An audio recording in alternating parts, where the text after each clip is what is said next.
வாழ்வோம் வாழ்வோம். அன்பிற்குரியவர்களே,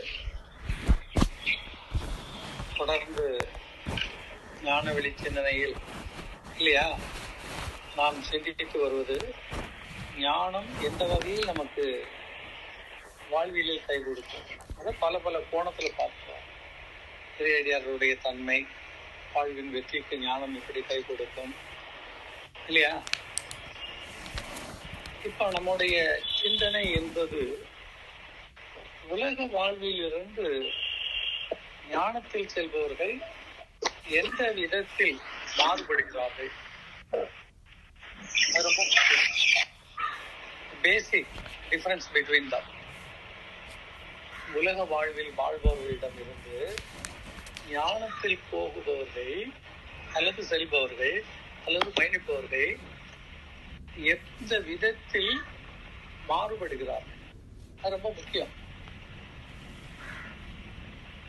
ஏன்னா இதுவரை ஞானத்தை ஒரு அறிய முடியாத பொருளாகவும் கிடைக்கக்கூடாத ஒரு பொருளாகவும் கிடைக்க முடியாததாகும் அப்படிதான் ஞானத்தை நம்பிட்டு வராங்க. ஞானம் என்பதை டோட்டலி எல்லாருமே அக்செப்ட் பண்ணிக்கிறாங்க. But it's high qualified, high valuable இல்லையா. சரியை கிரியை யோகம் ஞானம் என்கின்ற பொழுது கூட உச்ச நிலையில் இருப்பது ஞானம்தான், வாழ்வின் முடிந்த நிலையில் இருப்பதும் ஞானம். அப்படிங்கிற பொழுது இந்த ஞான வாழ்க்கை எப்படி சாதாரணமான மனிதர்களிடம் சாதாரண வாழ்வில் இருந்து அது வேறுபடுகிறது. ஈஸியஸ்டா இருந்தா எல்லாரும் நுழைஞ்சிருவாங்களே இல்லையா. இப்போ ஃப்ரீ ஆஃப் காஸ்ட்னு சொன்னா அதுக்குன்னு ஒரு கூட்டம் இருக்கும். இல்ல அவ்வளவு ஹார்ட்னஸ் இல்ல, இட்ஸ் சோ ஈஸின்னா கூட அட்டன் பண்ணி பார்க்கலாம்னு சொல்லி கூட இறங்கிடுவாங்க. ஆனா அந்த காலத்துல என்ன சொல்லி கொடுத்துருக்காங்கன்னா, ஞானத்துக்கு நீ போகணுமா கோவணம் கட்டிருக்கணும்பா. சாமியார்களை பாத்தீங்கன்னா பட்டினத்தார் எல்லாத்தையும் இழந்துட்டு திருவோடு கைமாதான் தெருவோடு இருந்தார். அப்ப அந்த நிலையில் தான் ஞானம், அந்த நிலையில் உள்ளவர்களுக்கு தான் ஞானம் என்கின்றதை ஒரு வரையறைப்படுத்தி காட்டினார்கள். அது அவங்க அப்படிலாம் காட்டல, இவங்க அப்படி எடுத்துக்கிட்டாங்க. புரியுதா? சோ இவங்களுடைய மனப்பதிவு எப்படின்னு சொன்னா, ஞானத்துக்கு போகணும்னா ஒண்ணுமே இல்லாம எல்லாத்தையும் இழந்துட்டு அந்த துறவரத்தில் செல்கிறவர்களுடைய துணிவு இருந்தாதான் ஞானத்தை அடைய முடியும். துறவரத்துல போகணும், இருக்கிறது எல்லாத்தையும் இழந்துடணும், வாழ்க்கையின் முடிந்த நிலை ஞானம். ஏன்னா அப்படி கருதுறாங்க, அப்படித்தானே சொல்றாங்க.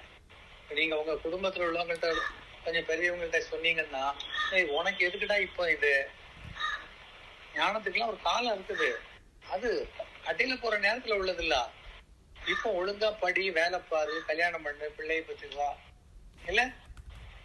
அப்ப இந்த அட்வைசஸ் எல்லாம் காமன் லைஃபுக்கு தான் இருக்கும், ஒரு ஸ்பெசிஃபைட் லைஃபுக்கு இருக்காது. அப்ப நமக்கு காமன் லைஃபும் வேணும், மஸ்ட். ஏன்னா நம்ம ஆர்டினரி காமன் பீப்புள் தானே, நம்ம ஒன்றும் ஸ்பெசிஃபிக்கா நம்மள்ட்ட எதுவுமே இல்லை. அப்படிங்கும்போது இந்த காமன் பீப்புளோட நாம என்ன பண்ண வேண்டியிருக்கிறது, அட்ஜஸ்ட் பண்ணி வாழ வேண்டியிருக்கிறது. அதுதான் பெரியவங்க சொல்றாங்க, குறை சொல்லல. ஒன்னால அதெல்லாம் போய் தாக்கு பிடிக்க முடியுமா என்பதைத்தான் சுட்டி காட்டுகிறார்கள். நீ ஞானம் நினைக்கிற மாதிரிலாம் இல்லப்பா, அது பட்டினி கிடக்கணும், தெரு ஓரத்துல கிடக்கணும், குப்பை மேட்ல கிடக்கணும் இல்லையா, வீடு தோறும் பிச்சை எடுத்துட்டு அலையணும், உடனே கொடுக்க கூடாது, உனக்குன்னு சொந்த எதுவும் இருக்கக்கூடாது, கையில 5 காசு வச்சிருக்க கூடாது, அப்படிங்கிற மாதிரி எல்லாம் ஒரு பட்டியலை போட்டு காட்டியிருக்காங்க. அப்ப இத படிக்காத மக்கள்கள், சாதாரண மக்கள்கள், புதியவர்கள் பார்க்கும்போது மிரண்டுருவாங்க. ஏன்னா மெஜாரிட்டி இஸ் த லைஃப் இன்னைக்கு வேர்ல்டுல, நீதி கூட மெஜாரிட்டி வச்சுதான் ஓடுது.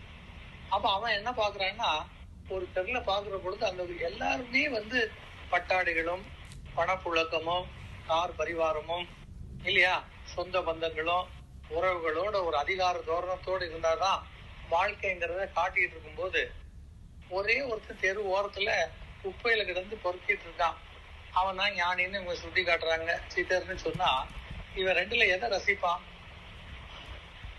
தேவையா நமக்கு ஒழுங்கா இருக்கிறத தின்னுட்டு மரியாதையோட போயிடலான்னு தோணும். அப்படிதான் காட்டப்படுது.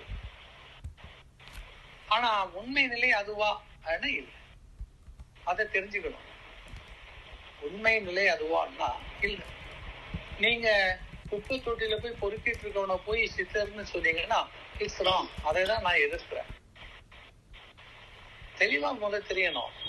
இவங்க சொல்றதுக்கு அதுக்கு இது பசங்கள்கிட்ட, சின்ன பிள்ளைகள்கிட்ட ஒரு பயத்தை உருவாக்குவதற்கு செய்த வேலை.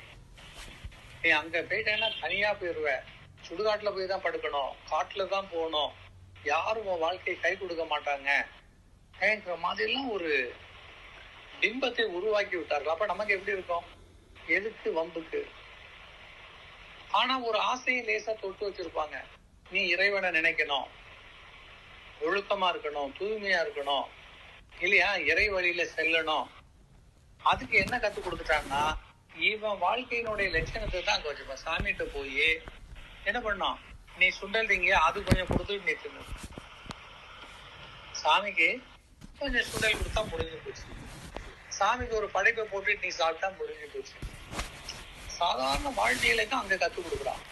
நீ சாமிகிட்ட போகணும்னா அதுக்கு வேண்டிய குவாலிபிகேஷன்ஸ் என்ன, அதுக்கு வேண்டிய பிராக்டிஸ் என்ன சொல்லல. பசித்தால் மட்டும் சாப்பிட வேண்டும், ருசிக்கு அல்ல.